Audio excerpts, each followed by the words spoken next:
लेखक जी अपने सर हिला करके बोले कि नहीं, आज शतरंज की बाजी नहीं हो। पूछा क्यों? मेरा मन नहीं चाहता कि मैं खेलूं। और ये कहते उनका गला भर गया। तिवारी जी का दिल फंस गया। उन्होंने पूछा भाई क्या मामला है?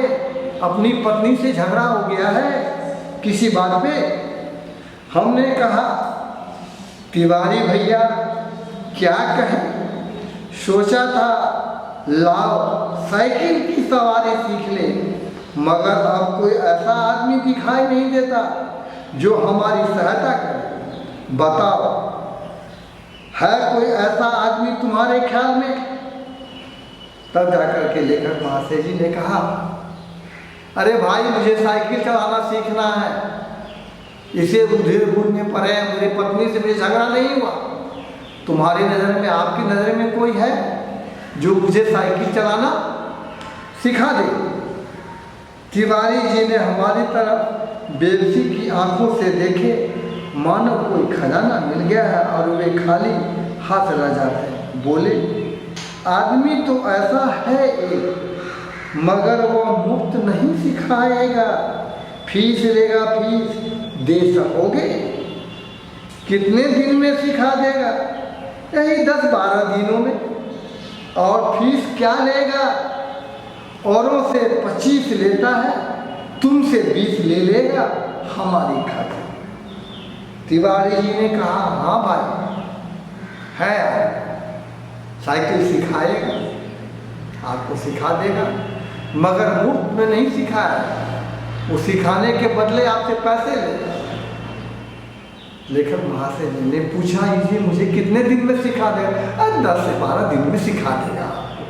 अरे फीस क्या लगा? औरत से तो 25 लेता है, आपसे 20 ही लेगा मेरे खाते, क्योंकि मैं उसे कर रहा हूँ, मुझे उसे अच्छी बनती है। हमने सोचा 10 दिन में सिखाएगा और 20 रुपये फीस लेगा।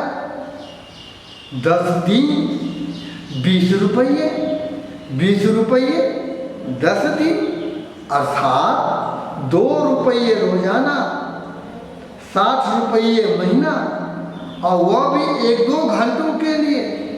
ऐसी 3-4 ट्यूशनें मिल जाए तो 250-300 रुपये महीना हो गया। अब लेखक भी सोचे 10-12 दिन सिखाएगा, 20 रुपया लेगा, 10 दिन का 20 रुपया, 20 रुपया में 10 दिन, इसका मतलब 2 रुपये प्रतिदिन के हिसाब से 60 रुपया 1 महीने का साइकिल सिखाने सीखने का फीस देना होगा, और वो भी 1-2 घंटों के लिए। अगर 3-4 विद्यार्थी मिल जाए ऐसा साइकिल सीखने वाला, तो 200-250 रुपया महीना तो आराम से मिल जाएगा। इधर तिवारी जी मामला तय करने गए, उधर हमने यह सुसमाचार जाकर श्रीमती जी को सुना दिया कि कुछ दिनों बाद हम ऐसा स्कूल खोलने वाले हैं जिसमें 300-400 रुपये महीने की आमदनी होगी।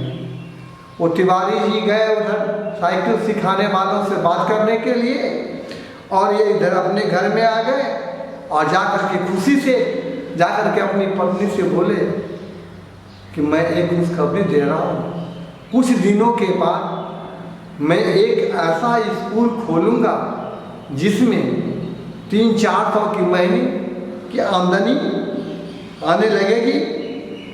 श्रीमती जी बोली मैं तो चाहती हूँ कि तुम हवाई जहाज चलाओ, यह साइकिल क्या चीज़ है, पर तुम्हारे स्वभाव से डर लगता है, एक बार गिरोगे तो देख लेना, साइकिल वहीं फेंक फाक कर चले आओ। श्रीमती जी बोली मैं तो चाहता हूँ, किसे खराब लगेगा कि घर में आमदनी पैसे नहीं बढ़े, तुम हवाई जहाज चलाओ, उससे अधिक पैसे आएंगे, ये साइकिल क्या चीज़ है, पर तुम्हारे स्वभाव से मैं डरती हूँ, एक बार गिरोगे चोट लगेगा, साइकिल को ही फेंक दोगे, बस हो गया, काम खत्म। इतने में तिवारी जी ने बाहर से आवाज़ दी, हमने जाकर देखा तो उस्ताद साहब खड़े थे। हमने श्रद्धा से हाथ जोड़कर प्रणाम किया, चुपचाप खड़े हो। तिवारी जी बोले, यह तो 20 पर मानते ही न थे, बड़ी मुश्किल से मनाया है, पेशगी लेंगे, कहते हैं पीछे कोई नहीं देता। तिवारी जी साइकिल सिखाने वाले गुरु को, उस्ताद को लेखक के पास ले आए और कहे, ये तो 20 रुपये पर में नहीं मानते थे, लेकिन मैंने बहुत मुश्किल से मनाया है। इनका कहना है पहले मुझे पेशगी चाहिए, पहले ही एडवांस, जिसे हम एडवांस बोलते हैं, सीख लेने के बाद पीछे कोई नहीं देते। हाँ दे देंगे, अभी नहीं है, अभी नहीं है कर करके नहीं देते। अरे भाई हम देंगे, दुनिया लाख बुरी है मगर फिर भी भले आदमियों से खाली नहीं है। यह 20 रुपया तो चीज़ ही क्या है। एक बार हमें साइकिल चलाना सिखा दें, फिर देखें हम इनकी क्या क्या सेवा करते हैं। तो आप मुझे साइकिल चलाना सिखा दीजिए। इस दुनिया में सब आदमी गंदे विचारों के नहीं, काम करवा लेते हैं और उसे नहीं देते हैं पैसे। भले आदमियों से भले परे भी हैं। 20 रुपया क्या चीज़ है। आप एक बार हमें साइकिल चलाना सिखा दीजिए और देखिए फिर मैं आपकी क्या क्या सेवा करते हैं। मगर उस्ताद साहब नहीं माने, बोले फीस पहले लेंगे और यदि आपने नहीं सिखाया तो फीस लौटा देंगे, और यदि फीस ना लौटाई तो। अब यहाँ पर मैं उस साइकिल सिखाने वाले उस्ताद और सीखने वालों से थोड़ी चल रही है हल्की फुल्की झड़प। हाँ, नहीं सिखाया तो फीस लौटा देंगे और नहीं लौटाई तो, इस बात की हल्की फुल्की थोड़ी सी ये हो रही है झिझक। इस पर तिवारी जी ने कहा, अरे साहब क्या यह तिवारी मर गया है? शहर में रहना हराम कर दूं, बाजार में निकलना बंद कर दूं, फीस लेकर भाग जाना कोई हंसी खसी खेल है? तिवारी देखे कि इन दोनों के बीच बातचीत होते होते कहीं बढ़ न जाए, न उस्ताद साइकिल सिखा पाए और न ये सीख पाए। बीच में तिवारी जी कूद पड़े इन दोनों को शांत करने के लिए। कह दिया, क्या ये तिवारी मर गया है जो फीस लेके साइकिल नहीं सिखाएंगे चलाना, और क्या ये साइकिल चलाना सीख करके फीस नहीं देंगे, बाजार में निकलना मुश्किल कर देंगे? ये भागेंगे कहाँ? कोई मजाक की बात है? जब हमें विश्वास हो गया कि इसमें कोई धोखा नहीं है, तब हमने फीस के रुपये लाकर उस्ताद को भेंट कर दिए। कहा, उस्ताद कल सवेरे ही आ जाना, हम तैयार रहेंगे। हमने इस काम के लिए कपड़े भी बनवा लिए हैं और अगर गिर पड़े तो चोट पर लगाने के लिए जंबक भी खरीद लिया है। और हाँ, हमारे पड़ोस में जो मिस्त्री रहता है उससे साइकिल भी मांगी। अभी उस्ताद से कहा, उस्ताद ठीक है कल आप आइए सवेरे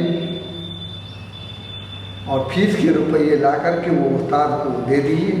कल सवेरे आने के लिए कह दिए, हम तैयार रहेंगे। और इसके लिए हमने कपड़े भी बनवा लिए हैं, अगर गिर जाएंगे चोट लगेगा उसके लिए जंबक भी खरीद लिए हैं। और हमारे पड़ोस में जो मिस्त्री जी रहते हैं उनसे हमने साइकिल भी मंगनी कर लिया है सीखने के लिए। एक बात कहना भूल गए, नंगे पांव भागे और उन्हें बाजार में जा पकड़ा। वे हैरान थे। हमने हाँफते हाँफते कहा, उस्ताद हम शहर के पास नहीं सीखेंगे, लॉरेंस बाग में जो मैदान है वहाँ एक तो भूमि नरम है, चोट कम लगती है, दूसरे वहाँ कोई देखता नहीं है। अब रात को आराम की नींद कहाँ। ये बात कहना भूल गए थे उस्ताद को कि हम साइकिल चलाना कहाँ सीखेंगे। दौड़ करके गए और कहा कि जो उस्ताद हम शहर में साइकिल नहीं सीखेंगे, वो लॉरेंस बाग जो है ना शहर से हट करके उसी के मैदान में सीखेंगे। वहाँ का जो मिट्टी है वो नरम है, गिरने पे चोट भी कम लगेगा और वहाँ कोई आता जाता भी नहीं है। अब ये लेखक महाशय जी को रात की नींद तो उड़ गई। आज छात्राओं नहीं तत्पर है। कल इसके आगे की क्लास में हम लोग पढ़ेंगे। तब तक आप लोग इस कहानी को पूरी पढ़ लेंगे, जो कहानी समझ में अच्छे से आपको आएगी। आज इतना ही, बस, धन्यवाद।